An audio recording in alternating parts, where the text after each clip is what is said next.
All right, so today we're going on a deep dive into the Bhagavad Gita. The Bhagavad Gita. But we're not tackling the whole thing because, Too long. yeah, that would Wait a be a lot. We're using Dr. K and Antharam's simplified English version. I do like this version. Yeah, it's very accessible. It is. And you know what's really nice is that he actually dedicated it to his wife. Oh, really? Yeah, he talks about how she encouraged him to take on this project. That's sweet. I know, it's kind of nice. Like, you can tell it's a very personal project for him. Right. To try to make this ancient wisdom more accessible. That makes me wonder if he was like, trying to explain it to her. That's a good point. And that's why he wanted to simplify it, right? Like, To share it with somebody that he loved? yeah, exactly. And to make it clear for people who aren't already, super familiar with all the ins and outs. Mm-hmm. Okay, so let's dive right into the story now. Chapter 1. Distress of Arjuna throws us right onto this battlefield of Kurukshetra. Can you imagine just like these two massive armies facing each other? Oh, the tension must have been palpable. Intense. So we meet Arjuna, and he's this amazing warrior. Great warrior. But he's like freaking out. Yeah, he's having a full-on crisis. Because he's about to fight his own family. I mean, talk about a family feud Right. gone wrong. And he's like, wait. This is not just like a little disagreement. Right. This is about to be a bloodbath. Exactly. And he's not even sure if it's worth it. He starts seeing all these bad omens. He talks about how his limbs are failing. He's sweating. His body's trembling. Oh, wow. It's like a full body panic attack. Yeah, like a visceral reaction. Yeah. And, it's interesting because he doesn't just say, oh, I'm afraid of dying. Right. He talks about sin. He talks about the decline of family traditions, like these bigger issues weighing on him. Yeah, he's worried about the consequences for everybody, not just himself. Exactly. Yeah. He's Oh. questioning the whole point of this war. Yeah. What is victory even going to look like? Right. And is it going to be worth all this bloodshed and pain? Yeah, that's a great question. And I think that's something that we still grapple with today, Totally. Like when our own personal beliefs clash with what society expects of us, or even our own ambitions, Absolutely. It's like that internal struggle. Yeah, it's very relatable even thousands of years later. Definitely. And it sets the stage for these deeper questions about duty, morality, and the nature of reality itself. And speaking of reality, Oh, here we go. we move on to Chapter 2, Yoga of Enlightenment. This is where Lord Krishna enters the scene, and he becomes Arjuna's, spiritual advisor. The ultimate life coach. Yeah, exactly. So what does Krishna tell Arjuna? He starts by introducing this concept of the Atman, or the soul. Okay, I've heard that word before. Yeah, it's a big one in Hindu philosophy. What does it mean? Basically, it's the idea that there's this eternal, indestructible essence within each of us. So it's not like our physical body. No, the Atman isn't subject to birth or death. Wow, that's pretty rad. Right, so Krishna is basically saying that death, as we perceive it, is an illusion. Whoa. The real you, the Atman, cannot be killed. So then what's the point of anything? If we can't really die, why are we even here? That's a great question, Mhm. and it's exactly what Arjuna asks Krishna. So what's Krishna's answer? He says that the path to liberation, to true freedom, lies in understanding the nature of the Atman and living in accordance with that truth. But if we're eternal beings, doesn't that make everything in this world meaningless? Like, why bother doing anything? That's where the concept of duty and equanimity come in. Duty.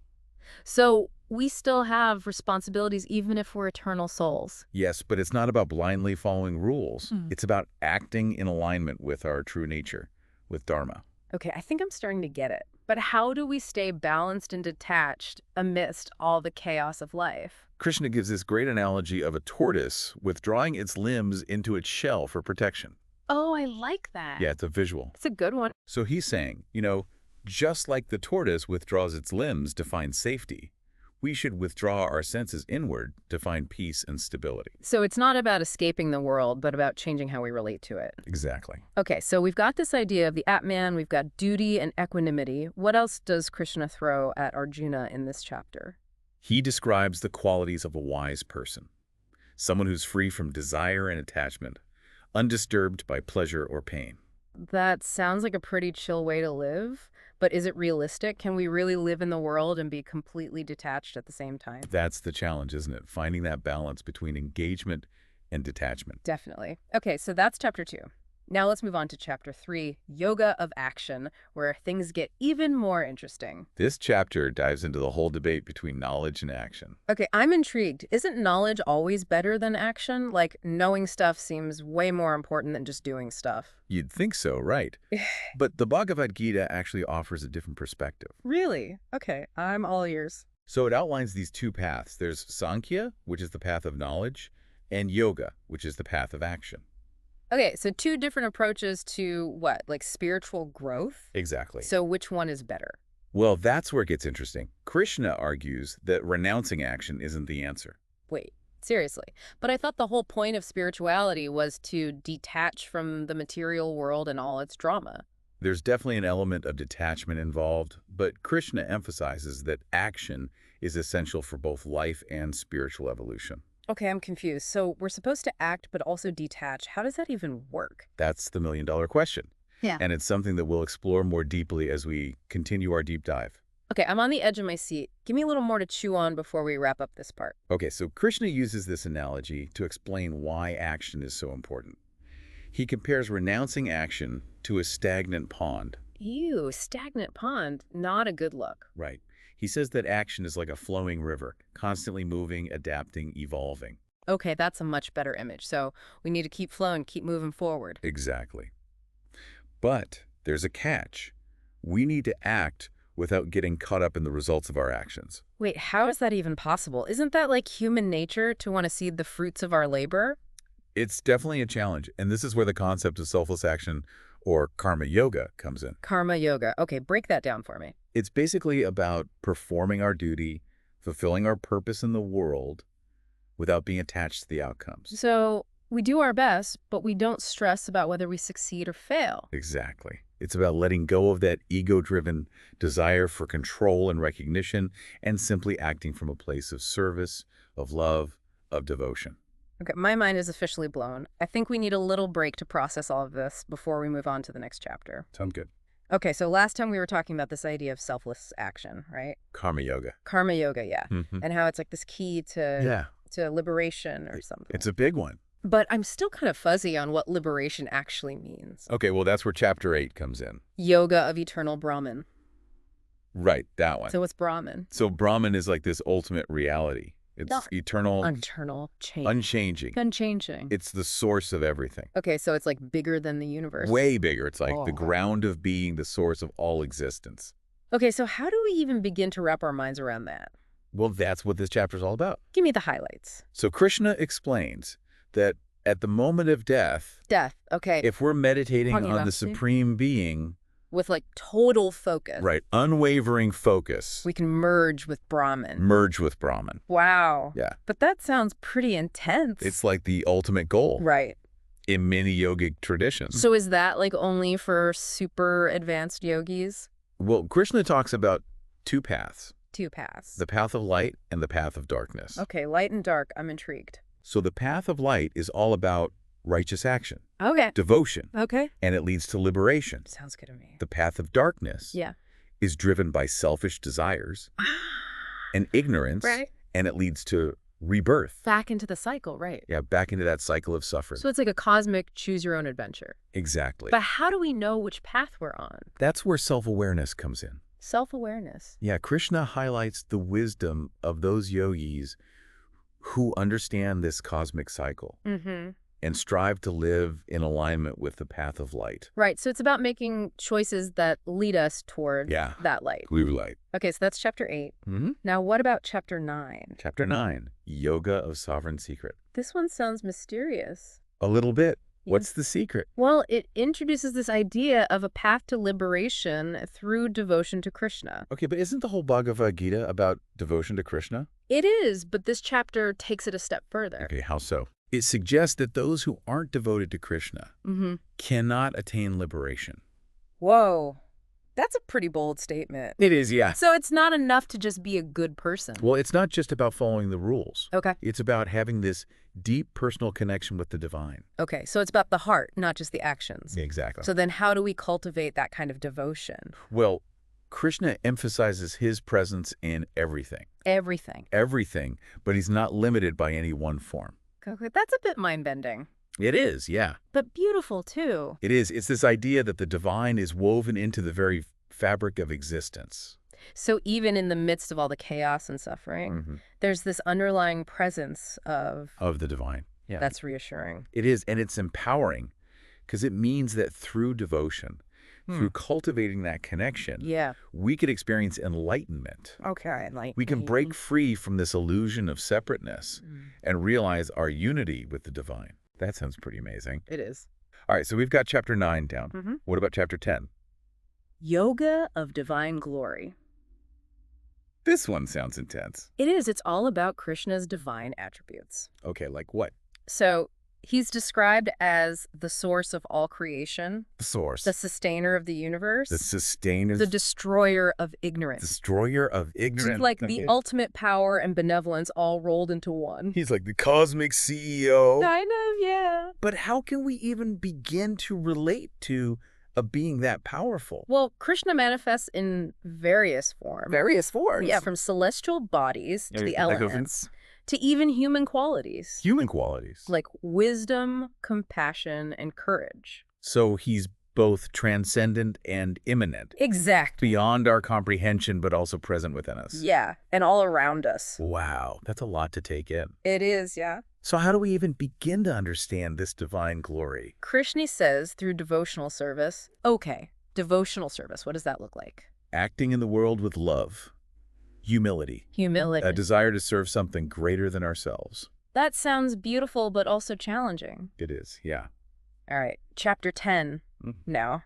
Chapter 11. Yoga, a vision of cosmic form. This one sounds trippy. It is. What happens in this chapter? So Krishna reveals his universal form to Arjuna. His universal form. Yeah, it encompasses all of creation. Whoa. And it's described as this incredibly overwhelming vision. Like what? Countless mouths, eyes, ornaments, weapons, Wow. a radiance that surpasses 1,000 suns. It's like a cosmic light show. Exactly. So how does Arjuna react to all of this? He's completely awestruck. Bet. Yeah, it's a mix of fear and awe and wonder. Yeah, I can imagine. And it highlights the vastness and power of the divine. Right, something beyond our human comprehension. Exactly. But this kind of vision isn't for everyone, right? Right. The text says it's only granted to those with unwavering faith and devotion. So it's like a reward for those who've dedicated themselves to seeking the divine. Exactly. So it's like this hidden reality that's always there, but we need to develop the eyes to see it. Right, yeah. Okay, chapter 11, No, chapter 12. Yoga of Devotion. Yeah. So this one's all about how to worship Krishna. Exactly. And it raises this interesting question. What's that? Is it better to focus on Krishna's personal form Personal form. or to contemplate him as this all-pervading, unmanifest reality? So like, is one way better than the other? Well, Krishna explains that both paths lead to liberation. Okay, so two paths, same destination. Right. But he does say that worshiping the unmanifest reality requires greater effort. Oh, so it's like the scenic route versus the express lane. I like that analogy. But you get there either way. Exactly, yeah. Okay, and what else does this chapter talk about? Well, Krishna once again emphasizes the importance of selfless action. Karma yoga? Karma yoga, Sure. performing deeds without attachment to the outcomes. It's like this recurring theme throughout the Bhagavad Gita. It is, yeah. Okay, chapter 12, check. Now, chapter 13, Yoga of matter and spirit. yeah, this one gets a little more technical, Uh-oh. but it's important. Okay, bring it on. So it explores the concepts of kshetra, Kshetra. which is the body, Okay, the body. and kshetrena, Kshetraya, the knower of the body. the knower of the body. So basically, it's distinguishing between the physical self Right. and the true self. Okay, so what's the true self? The true self is the eternal soul, The eternal soul, okay. present in all beings, All these. the witness to all experiences. So it's the part of us that never changes. Right, yeah. Even though our bodies and our experiences are constantly changing. Exactly. So this chapter is about recognizing that we're more than just our physical form. Right, we have this inner essence This eternal soul. connected to something much greater. Yeah, it's like seeing through the illusion of the material world and recognizing our connection to the divine source. Exactly. All right, chapter 13 down. Now, chapter 14, This one is Yoga of Distinction of Three Gunas. the three gunas. We're back to those. I was wondering when they would come up again. They're important. Okay, remind me what they are again. So we've got Sattva, Sattva, rajas, and tamas. Tamas. These three forces that are constantly interacting within us. Okay, and how do they influence us? They shape our perception, Deception? actions, experiences, so pretty much everything. Yeah, pretty much.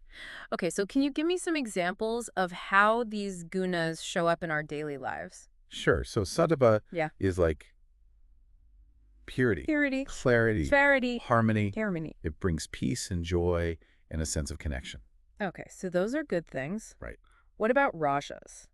Rajas is all about action, Action. passion, Passion. desire. Desire. It drives us to achieve, to create, to experience the world. So rajas can be good or bad. It can be both. Right, depends how it's used. Exactly. Okay, and what about tamas? Tamas is the force of inertia, Inertia. ignorance. Darkness. Darkness. Okay, those are not sounding so good. Not so much, no. It leads to confusion and laziness and a sense of separation. Yeah, it's like a heavy energy. Right, like a drag. Yeah.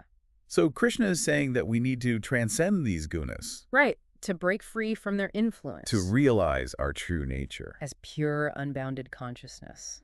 That sounds like a tall order. It is a journey, for sure. All right, we'll have to keep exploring that in the next part. We will. Okay, so we left off talking about transcending the gunas. Right, breaking free from their influence. But how do we actually do that? Well, Chapter 15, Yoga of the Supreme Self, offers a helpful analogy. An analogy, okay. It's the Ashwatha tree. Ashwatha tree. It's this sacred fig tree in Hindu mythology. Okay. It's got roots that reach up to the heavens. To the heavens, wow. And branches that spread across the earth. So it's connecting heaven and earth. Exactly. That's a powerful image. It symbolizes the interconnectedness of all things. Okay, I can see that. So how does this relate to transcending the gunas? Yeah, I'm curious. Well, Krishna explains that just as the tree has its roots in a higher realm, Mm-hmm. so too does our true self have its roots in the divine. Wow. To reach that supreme state, Mm-hmm.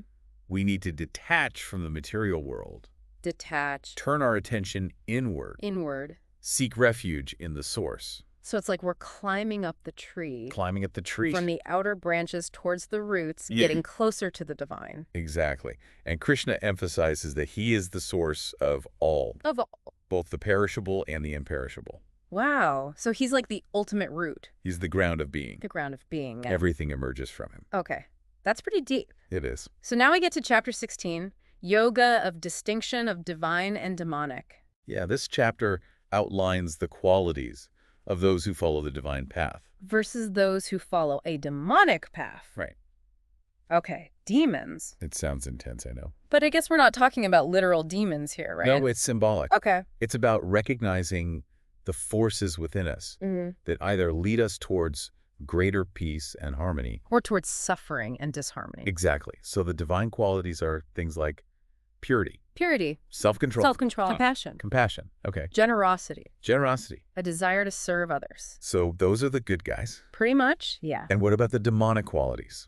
Things like arrogance, Arrogance, lust, anger, anger. greed, a desire to control and dominate others. Okay, yeah, those definitely sound more like the bad guys. They lead to suffering, Right. both for ourselves and for others. So it's about choosing which qualities we want to cultivate. Choosing which path we want to walk. Right, and we all have the potential for both. So this chapter isn't about judging ourselves or others, No. but about recognizing those different forces within us and making conscious choices. That align with our highest aspirations. Okay, I like that. So that brings us to Chapter 17, Yoga of Separation of Threefold Faith. Threefold faith. Interesting. This chapter explores how even our faith can be influenced by the three gunas. Really? Yeah, it's fascinating. So our faith isn't just something we choose. It's shaped by these deeper forces within us. So someone with a sattvic nature Right. might have a pure and selfless faith, Exactly. focused on the divine. Someone with a rajasic nature Yeah. might be driven by a desire for rewards or recognition. Oh, okay. And a tamasic faith might be characterized by ignorance or superstition. Or even a lack of belief altogether. Right. So it's about being aware of those influences Being aware. and striving to cultivate a faith that's grounded in wisdom and compassion. Grounded in wisdom and compassion. Okay, that makes sense. And then we come to the final chapter. Chapter. Yoga of Liberation by Renunciation. This is it. The grand finale. So what's the big takeaway from this chapter? It clarifies the true meaning of renunciation, Renunciation, okay. which is often misunderstood. I can see how people might think it's about giving up all your possessions. Becoming a hermit, Yeah. but it's not about that. It's not about the externals. Right. It's about letting go of attachment internally, Internal detachment. acting in the world, but without clinging to outcomes. So it's more about a shift in attitude A shift in attitude. and a change in lifestyle. Exactly. Okay, that. And this chapter reiterates that true renunciation is the highest form of yoga, The highest form of yoga.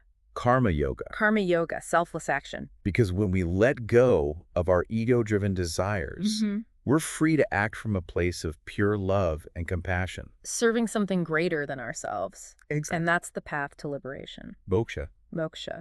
The realization of our true nature as eternal souls connected to the divine.